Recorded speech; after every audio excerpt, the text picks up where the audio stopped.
자, 여기서 딱 이거 기억하시면 돼요. 피부가 뭔가 빨개졌다. 이꼴 색소 침착이 이미 좀 생긴 분들도 있을 것 같은데 홈케어를 없앨 수 있는 그런 방법이 있을까요? 피디님, 제가 질문 하나 드릴 건데요. 피부 좀 좋다는 사람들 있잖아요. 그 사람들의 공통점이 혹시 뭐라고 생각하세요? 제 개인적인 생각으로는 일단 윤석진 원장님처럼 피부가 좋아진다. 조금 더 구체적, 조금 더 피부가 좀 하얗고 하얗고. 원장님께서 항상 말씀하시는 퓨부터나 자국이 없고 피부톤이 균일한 사람들, 이런 사람들이 피부가 좀 좋아 보이는 것 같아요. 맞죠. 사실 이거는 우리 피부를 보면서 느끼는 것뿐만 아니라 도자기 같은 걸 봐요. 얼룩이 있다든지 또는 아파트의 장판을 봤을 때도 뭔가 얼룩덜룩하다든지. 우리 피부도 마찬가지거든요. 이게 톤이란 것도 중요하고 여드름이 없는 것도 좋은 피부가 될 수 있구나, 또 모공이 적은 게 좋은 피부가 될 수 있겠구나 라고 생각하지만 제일 중요한 것 중에 한 가지는 뭐냐면 톤이 전체적으로 균일하다는 거예요. 이런 사람들이 우리가 그냥 본능적으로 봤을 때 저 사람 피부 괜찮네 이렇게 느낄 수 있는 거죠. 그래서 우리가 피부 톤이 균일하면 사실 참 좋잖아요. 이번 주제가 뭐라고요? 색소 침착. 네, 맞아요. 그래서 이 톤을 얼룩덜룩하게 만드는 게 바로 색소 침착이기 때문에 오늘 여기에 대한 이야기를 한번 다뤄보고자 합니다.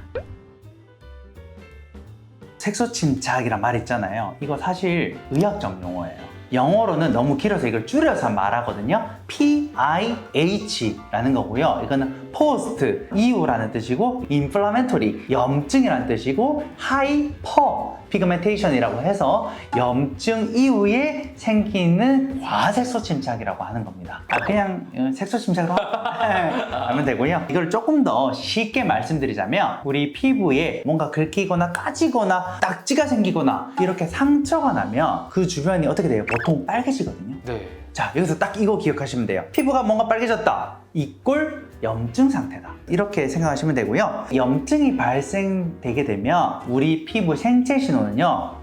빨간 거 있네? 그럼 이제 빨리 낫게 해야지 라고 해서 멜라닌도 모여 드세요 라고 해요. 멜라닌이 있으면요. 피부가 보호가 되거든요. 네. 그렇기 때문에 이런 생체 신호를 많이 보내게 되는 거예요. 우리가 일상생활 속에서 흔하게 생길 수 있는 색소 침착 뭘 것 같으세요?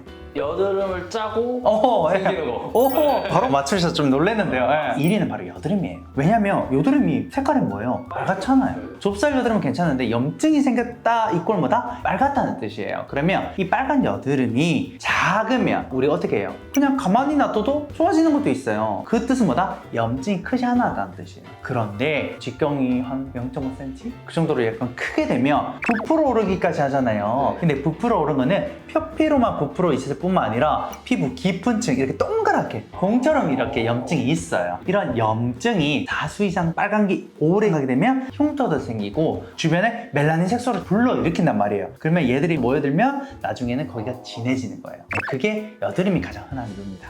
2위는 뭐냐면요, 남자분들은 잘 모르실 텐데 고데기예요. 그 중에서도 봉고데기. 그래서 이마에 자국 있는 분들 있어요. 그래가지고 왜 이래요? 물어보면 부끄럽게 봉고데기가 되었어요 라고 말씀하시거든요. 그래서 이거는 약간 경미한 화상에 의한 이제 색소 침착, 의외로 흔합니다. 자, 그 다음에 세 번째는 뭐냐면 이거 좀 슬픈 얘기예요. 슬픈 얘기. 살찌면 생길 수 있어요. 와, 살찌는 것도 억울해 죽겠는데 무슨 색소 침착까지 생기냐라고 이제 좀 생각하실 텐데, 특히나 이게 언제 많이 생기냐면요, 급격하게 찔 때, 특히나 임신하셨을 때는 색소 침착이 정말 잘 생겨요. 슬프게도 겨드랑이나 가슴이나 뭐 타고나 이런 데가 정말 잘 생기거든요. 물론 이거를 배가시키는 거는 여성 호르몬 때문이긴 해요. 그런데 임신하지 않으셨을 때라도 살이 갑자기 찌게 되면 이런 부위들이 색소 침착 잘 생겨요. 그냥 자연스럽게 생기는 마찰 때문이기도 하고요. 그다음에 두 번째는 손이 가서. 또 흔하게 쓸 수 있는 거는 벌레 물린 거, 모기 물린 거, 좀 있으면 여름 오잖아요. 빨갛게 부풀어 올랐다. 이거 뭐라고요? 염증.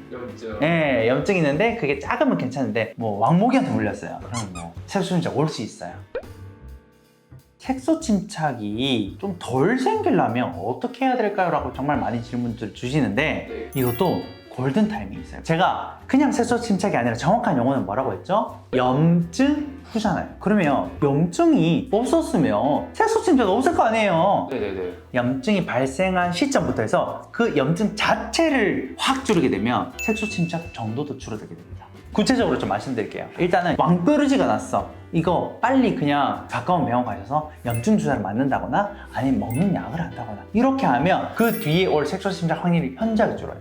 이게 1번이에요. 이게 1번. 그다음에 아까 제가 고데기 말씀드렸죠. 자, 고데기는 뭔가요? 화상이잖아요. 내가 뭔가 뜨거운 물이나 실제로 고데기를 하다가 화상이 났어요. 그럴 때는 드레싱을 한다거나 2차 감염 예방을 위해서 항생제를 먹는 거죠. 그다음에 또 이게 염증이 우리 몸에서 과해지지 말라고 주사를 맞을 수도 있고요. 항염증 연고를 바를 수도 있어요. 그래서 어쨌거나 빨리 염증을 깔아치는 거예요. 빨리. 특히나 화상 같은 경우에는 저는 72시간 넘기면 안 된다고 생각합니다. 그래서 그 시간이 지나기 되기 전에 어떤 병원이라도 괜찮으니까 가까운 데 빨리 가세요. 가셔서 빨리 처치받는 게 정말 중요합니다. 원장님, 근데 이 색소 침착이라는 게 생겨야 좀 더 예민해지고 궁금해서 찾아보게 될 것 같아요. 아, 그렇죠. 이 영상을 보시는 분들 중에 색소 침착이 이미 좀 생긴 분들도 있을 것 같은데 홈케어를 없앨 수 있는 그런 방법이 있을까요? 일단 버텨셔야 돼요. 대체 무슨 말이냐 라고 생각할 수 있는데 색소 침착도요 사실 자세히 보면 크게 한 3가지로 나눌 수 있어요. 첫 번째, 색소 침착이 얕은 층에만 있을 경우, 그 다음에 색소 침착이 정말 깊은 층에 있는 경우, 마지막으로는 중간층에 걸쳐 있는 경우가 있어요. 자, 일단 얕은 층에 있는 경우 있죠. 사실 화상도요 아무리 봉고되기라 하더라도 사람들이 결국 떼게 되거든요, 뜨거우면. 그래서 1도 화상 같은 경우는 사실 얕은 층에 있을 확률은 거의 대부분이에요. 그렇기 때문에 우리가 표피가 4주면 다시 재생이 된단 말이죠. 새로운 살이 올라와요. 그렇기 때문에 정말 가벼운 거는 4주, 아무리 늦어도 1년 안에는 얕은 층에 있는 거는 가만히 놔둬도 돼요. 가만히 놔둬도 되는데 대전제가 필요합니다. 대전제. 보습, 자외선 차단. 보습, 자외선 차단. 맞아요. 이거는 병원 안 가셔도 돼요. 가만히 있어도 좋아질 수 있습니다. 중요한 거는 뭐냐면 중간이랑 깊은 층에 있는 색소 침착이죠. 사실 이거는 가만히 있어도 해결이 안 돼요. 깊은 층이 있는 거요? 네, 이거는 뭐 수년간 지속될 수 있어요. 왜냐면 우리 그 표피는 4주면 다시 새로운 이제 살이 돋아나게 되는데, 진피는 이 콜라겐이 재생되는 속도가 굉장히 느리기 때문에 이게 뭐 안에서 위로 올린다고 해서 바로 몇 달 만에 좋아지지 않아요. 이럴 때는 적극적인 치료가 필요할 수 있습니다. 일단은 집에서 할 수 있는 방법으로는 제가 아까 말씀드린 것처럼 보습과 자외선 차단, 이건 기본, 이건 무조건 기본이에요. 이외에도 멜라논 크림 또는 도미나 크림, 약간 색소 침착에 쓰는 여러 가지 의약품들이 있는데 이거를 좀 보조적으로 사용해 볼 수 있고요. 다만 이거 그냥 쓰시면 큰일 납니다. 반드시 의사랑 진료 받으시고 상담 받으시고 주세요. 그 다음에 할 수 있는 방법, 먹는 거 있죠. 먹는 거. 색소 침착이 좀 더 심화되지 않고 그 다음에 조금 더 해소할 수 있는 비타민 C, 비타민 E가 들어간 과일들 많이 드시는 거, 자연 섭취를 일단은 좀 많이 권장드리고 있습니다. 원장님, 그러면은 병원에서는 또 이 색소 침착을 어떻게 치료하는지도 궁금해요.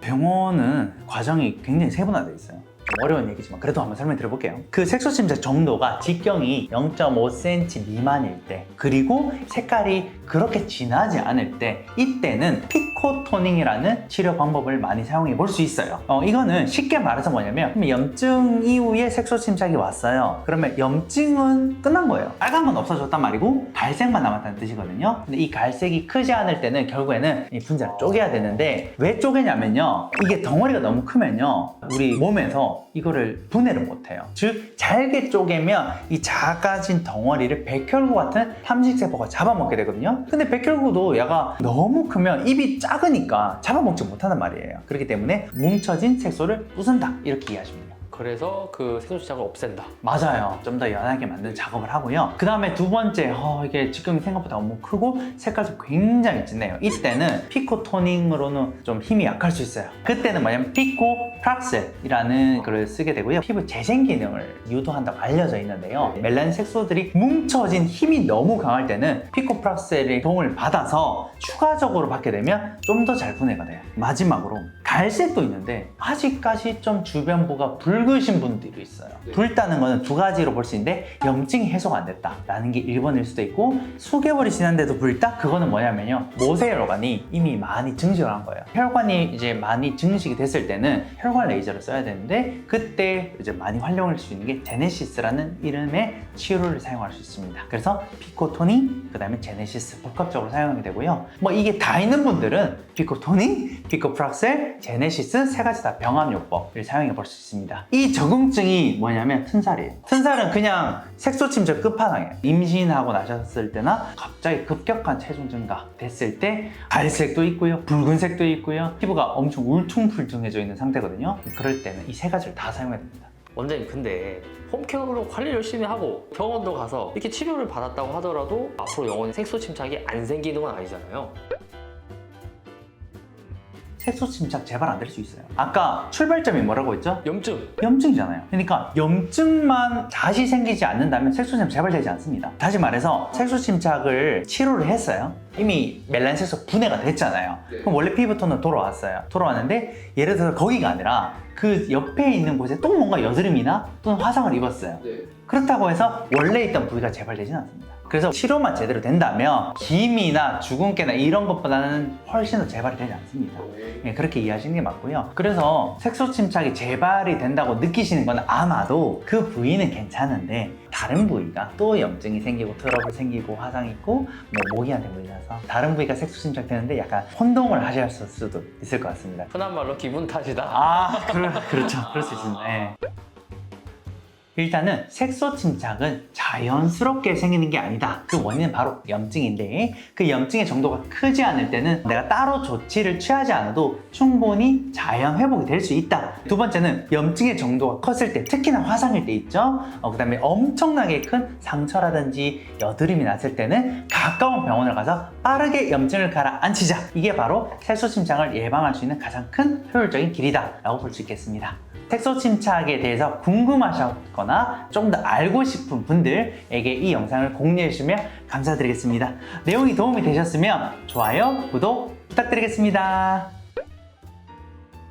원장님이 저번 영상에서 네. 마데카솔에 대한 좀 뭔가 그런 걸 다뤄주셨어요. 그래서 제가 원장님 말씀하신 내용 듣다 보니까 염증이 생겼을 때 마데카솔을 좀 바르면은 색소 침착이 생기는 것을 좀 예방할 수 있을까? 라는 이제 궁금증이 좀 들었는데 어떻게 생각하시는지 궁금해요. 저는 이게 독이 된다고 생각하지는 않는데요. 득이 된다고도 그렇게 생각이 들지 않습니다. 정말요? 네, 상처가 났을 때는 항생제 성분을 써서 2차 감염 예방하는 데는 마데카솔이 유의미하게 도움이 되는데요. 여드름 자체를 염증을 깔아앉히는 약이 아닌데 거기에 주구장창 마데카솔만 바르고 있다? 이거는 오히려 염증을 더 키우거나 또는 제대로 치료받을 수 있는 골든타임을 놓치는 거잖아요. 그렇기 때문에 득이 된다고는 보지 못할 것 같아요. 굳이 사용할 필요는 없다. 네, 상처가 났을 때는 쓰는 건 도움 되시죠. 근데 다른 목적일 때 그때는 그 상황에 맞는 치료가 더 중요하다고 생각해요.